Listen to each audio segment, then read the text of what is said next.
नमस्कार दोस्तों, मैं एसके चौधरी एंडीज कोचिंग की ऑनलाइन क्लास में आपका स्वागत करता हूं। डेली करंट अफेयर्स की श्रृंखला के साथ फिर से उपस्थित हूं। आज 2 अगस्त 2020 से संबंधित महत्वपूर्ण घटनाक्रम पे हम चर्चा करेंगे। तो आइए सबसे पहले देखते हैं हेडलाइंस। पहला है मुस्लिम महिला अधिकार दिवस। 1 अगस्त को यानी कल ही मुस्लिम महिला अधिकार दिवस मनाया गया। इस पे और चर्चा करेंगे कि किस संदर्भ में मनाया गया है, क्यों मनाया गया है, इस पे आगे चर्चा हम लोग करेंगे। दूसरा जो महत्वपूर्ण करंट अफेयर्स है वो है हमीद बाकायको। ये कौन है? ये आइवरी कोस्ट, पश्चिमी अफ्रीका एक देश है, उसके प्रधानमंत्री बनाए गए हैं। ये आपको जानना है। नेक्स्ट है एक मास्क अनेक जिंदगी। यह एक जन जागरूकता कार्यक्रम है जो मध्य प्रदेश सरकार द्वारा लॉन्च किया गया है, जिसमें कोविड-19 से बचने के लिए यह मास्क पहनना कितना अनिवार्य है इसके बारे में इस पर चर्चा की जाएगी।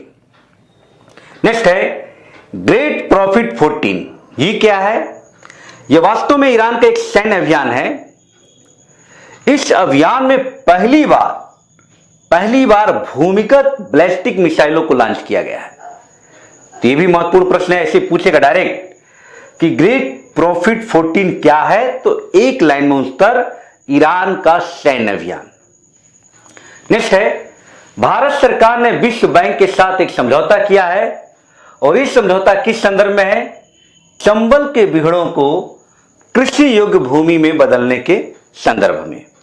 आगे हम लोग चर्चा करेंगे कि क्या इसके प्रावधान है। नेक्स्ट है प्रीतम सिंह। भारतीय मूल के प्रीतम सिंह सिंगापुर के इतिहास में पहली बार विपक्ष के नेता नामित किए गए हैं। यह भी महत्वपूर्ण प्रश्न है, इसको भी आपको ध्यान से समझना है। नेक्स्ट है मुकुंदकम शर्मा समिति। यह अभी हाल ही में मुकुंदकम शर्मा समिति का गठन किया गया है राष्ट्रीय खेल पुरस्कारों के चयन के संदर्भ में। यानी जो राजीव गांधी खेल रत्न, आप तमाम तरह के अर्जुन पुरस्कार देखते हैं ना, उनका ये चयन करेगी यही समिति। इसमें तमाम और भी सदस्य हैं, लेकिन ऐसे ही पूछेगा कि राष्ट्रीय खेल पुरस्कारों की चयन समिति से संबंधित कौन सी अभी हाल ही में समिति गठित की गई, तो मुकुंदकम शर्मा समिति। ये थे आपके हेडलाइंस। अब आते हैं, हम डिटेल करते हैं कि किन किन प्रश्नों को आपको समझना है। सबसे पहले 1 अगस्त को यानी कल ही मुस्लिम महिला अधिकार दिवस मनाए जाने की घोषणा अल्पसंख्यक मामलों के मंत्रालय द्वारा किया गया। यह घोषणा किस संदर्भ में किया गया?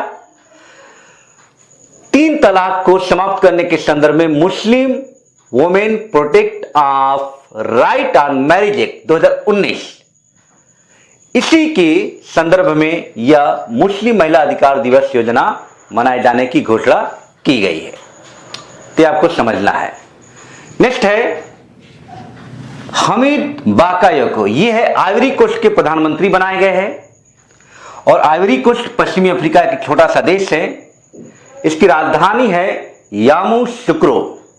यामूसुक्रो इसकी राजधानी है, यह आपको जानना है। लेकिन बहुत ज्यादा महत्वपूर्ण इस संदर्भ में है कि यहां के प्रधानमंत्री कौन बनाए गए हैं, तो हमीद बाकायको को। तीसरा महत्वपूर्ण है एक मास्क अनेक जिंदगी। यह मध्य प्रदेश सरकार द्वारा लॉन्च किया गया एक जन जागरूकता कार्यक्रम है। इस कार्यक्रम में यही बताया जाएगा कि कोविड-19 से मास्क पहनना कितना अनिवार्य है। यह सिर्फ आपकी जिंदगी की बात नहीं है, बल्कि कई अन्य जिंदगियों से संबंधित है। तो लोगों में मास्क पहनने के प्रति जागरूकता लाने के लिए कार्यक्रम लाया गया है। ये ऐसे ही पूछेगा कि एक मास्क अनेक जिंदगी योजना किसके द्वारा लॉन्च किया गया, तो मध्य प्रदेश सरकार द्वारा लॉन्च किया गया। नेक्स्ट है ग्रेट प्रॉफिट 14। ग्रेट प्रॉफिट 14 ये क्या है? ये ईरान का एक सैन्य अभियान है। आजकल देख रहे हैं अमेरिका और ईरान के बीच तमाम तरह के विवादों पे लेकर तनातनी बना हुआ, तो उसी में दोनों देश अपने सैन्य ताकत का प्रदर्शन भी कर रहे हैं। ठीक उसी का एक नमूना है ग्रेट प्रॉफिट 14। ये ईरान का एक सैन्य अभियान है और इस अभियान में पहली बार भूमिगत बैलिस्टिक मिसाइलों को लॉन्च किया गया। ये आपको समझना है। नेक्स्ट आते हैं, विश्व बैंक के साथ भारत का समझौता हुआ है। ये किस संदर्भ में? कि चंबल के बीड़ों को कृषि योग्य भूमि में कैसे बदला जाए। तो इसके लिए विश्व बैंक तमाम तकनीकी सहायता भी उपलब्ध कराएगा भारत को। तो विश्व बैंक, यहां पे विश्व बैंक अपने आप में महत्वपूर्ण प्रश्न है, क्योंकि इसकी स्थापना, इसके सदस्य, इसके प्रेसिडेंट से हमेशा सवाल बनता रहता है। तो इसकी स्थापना 1944 में हुआ है। वास्तव में विश्व बैंक देखिए 5 संगठनों का एक समूह है। तो विश्व बैंक की स्थापना 1944 में, सदस्य 189 हैं और 189वां जो सदस्य है वो नौरू है। बार बार पूछा गया है, तो इसको जरूर आपको याद रखना है। और इसके प्रेसिडेंट कौन है? डेविड मालपस इसके प्रेसिडेंट है और हेडक्वार्टर तो आप जानते हैं वाशिंगटन डीसी है। तो ये आपको विश्व बैंक के बारे में भी जानकारी थोड़ा सा रखना होगा। विश्व बैंक 2 तरह के महत्वपूर्ण रिपोर्ट भी जारी करता है। विश्व विकास रिपोर्ट जो हर वर्ष आता है, ये विश्व बैंक द्वारा लॉन्च किया जाता है। पूछा जाता है कि विश्व विकास रिपोर्ट कौन जारी करता है? तो विश्व बैंक। और एक हरा सूचकांक भी जारी करता है विश्व बैंक, और एक और सूचकांक जारी करता है। ये आपसे मेरा प्रश्न है, आप बताएंगे। आप कमेंट करके बताइए कि विश्व बैंक कौन कौन से सूचकांक या कौन कौन से रिपोर्ट जारी करते हैं। चलिए, पहला सवाल आपसे है कि मैंने 2 बताया कि विश्व विकास रिपोर्ट ये जारी करता है और एक हरा सूचकांक विश्व बैंक जारी करता है। और एक सवाल आपसे है कि एक और रिपोर्ट जारी करता है, कौन सा वो आपको बताना है। नेक्स्ट आइए, प्रीतम सिंह। तो प्रीतम सिंह कौन है? तो ये है सिंगापुर में, ध्यान देना है, बहुत ही महत्वपूर्ण, कि भारतीय मूल के नेता है जिन्हें सिंगापुर में पहली बार विपक्ष का नेता नामित किया गया है। तो ये आपको ध्यान में रखना है। अब आते हैं, नेक्स्ट सवाल है मुकुंदकम शर्मा समिति। मुकुंदकम शर्मा समिति क्या है? राष्ट्रीय खेल पुरस्कारों की चयन समिति ये गठित की गई है इनके नेतृत्व में। इसमें तमाम लोग शामिल हैं, लोग खेल महाहस्ती हैं। यही लोग घोषित करेंगे कि किन को अर्जुन पुरस्कार, द्रोणाचार्य पुरस्कार या राजीव गांधी खेल रत्न पुरस्कार ये सब देना है।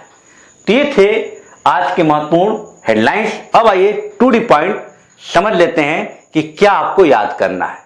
चलिए, 1 अगस्त को क्या मनाया गया? तो मुस्लिम महिला अधिकार दिवस।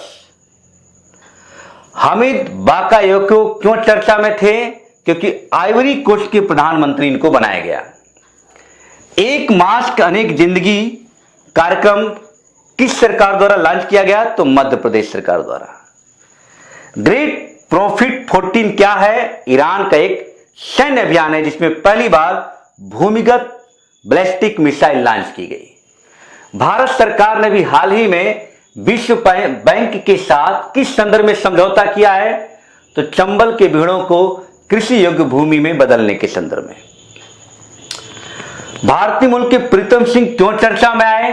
क्योंकि सिंगापुर के इतिहास में पहली बार कोई भारतीय मूल का व्यक्ति विपक्ष का नेता शामिल हुआ है। और मुकुंदकम शर्मा समिति क्या है? तो राष्ट्रीय खेल पुरस्कारों की चयन समिति है। तो दोस्तों, ये थी करंट अफेयर्स और मैंने आपसे वादा किया था कि डेली मैं आपको एक ट्रिक बताऊंगा जो परीक्षाओं में आते हैं। वो ट्रिक आपका निम्न है। ठीक है दोस्तों, तो है क्या आज हम जिस ट्रिक को लेकर आए हैं वो बहुत ही महत्वपूर्ण ट्रिक है। वो है national action plan on climate change, यानी जलवायु परिवर्तन पर भारत की राष्ट्रीय कार्य योजना के संदर्भ में। इससे बहुत बार सवाल पूछता है, लोग कंफ्यूज हो जाते हैं। वास्तव में ये नेशनल एक्शन प्लान ये लॉन्च किया गया था 2008 में। इसको लॉन्च किया गया था 2008 में। और इसमें जो सवाल पूछे जाते हैं कि इसमें कितने मिशन है, 8 मिशन है। तो एक तो डायरेक्ट ये भी पूछ दिया जाता है कि national action plan on climate change कब लॉन्च किया गया था, तो 2008 में। ठीक है, इसके तहत कितने मिशन है, 8 मिशन है। और कई बार और टफ हो जाता है कि इस मिशन में कौन शामिल नहीं है, बना देता है। तो 8वां मिशन का मैं कोड लिखवाया हूं, सहवाग कैच आउट। बहुत आराम से इसको याद कर सकते हैं, सहवाग कैच आउट। अब इसको समझना है कि इसका क्या क्या मीनिंग है। यस से आपको समझना सोलर, सोलर यानी सौर ऊर्जा, यानी सौर ऊर्जा मिशन का भी इसमें एक प्लान किया गया है। क्लियर है? यस से समझ लेना है सोलर मिशन। क्लियर? ई से एनर्जी यानी ऊर्जा बचत मिशन भी इसमें एक लॉन्च किया गया है। तो एक हो गया सोलर, 2 हो गया ऊर्जा, 8 मिशन है। एच से 2 है, हैबिटेट मीन्स होता आवास, यानी सस्टेनेबल आवास वाला मिशन भी चलाया गया है। तो तीसरा हो गया। ICH से एक और ले लेना है, हिमालय। तो हिमालय को सुरक्षित रखने वाला मिशन भी चलाया गया। तो इसी में 2 है, H से हिमालय समझ लेना है, एक H से हैबिटेट समझ लेना है। तो 4 याद हो गया। W से आपको वाटर यानी जल मिशन, राष्ट्रीय जल मिशन भी इसके तहत एक प्रोग्राम है। तो वाटर से क्या समझ लेंगे, जल मिशन समझ लेंगे। ठीक। ये से क्या समझना, एग्रीकल्चर यानी कृषि, यानी शाश्वत कृषि। तो एग्रीकल्चर यानी शाश्वत कृषि मिशन भी चला गया है। तो 4 हो गया, 5 हो गया, 6 हो गया। 7 ग्रीन, ग्रीन मतलब क्या होता है, हरित। हरित का तात्पर्य कि जो वनों का लगाना, वनों को हरा भरा करना। तो ये जो हरा भरा करने की जो योजना है मिशन, वो भी इसमें शामिल किया जाता है। और यहां कैच से क्या समझना है, जलवायु परिवर्तन। क्लैश से क्लाइमेट चेंज यानी जलवायु परिवर्तन पर मिशन। तो जलवायु परिवर्तन पर मिशन यानी इस 8 के अतिरिक्त अन्य कोई मिशन इसमें शामिल नहीं होगा। तो यही सवाल बना देता है कि कौन सा राष्ट्रीय कार्य योजना में शामिल नहीं है। तो कई बार सवाल आया है। अब 8 मिशन जिसको याद नहीं होता वो कंफ्यूज हो जाता है।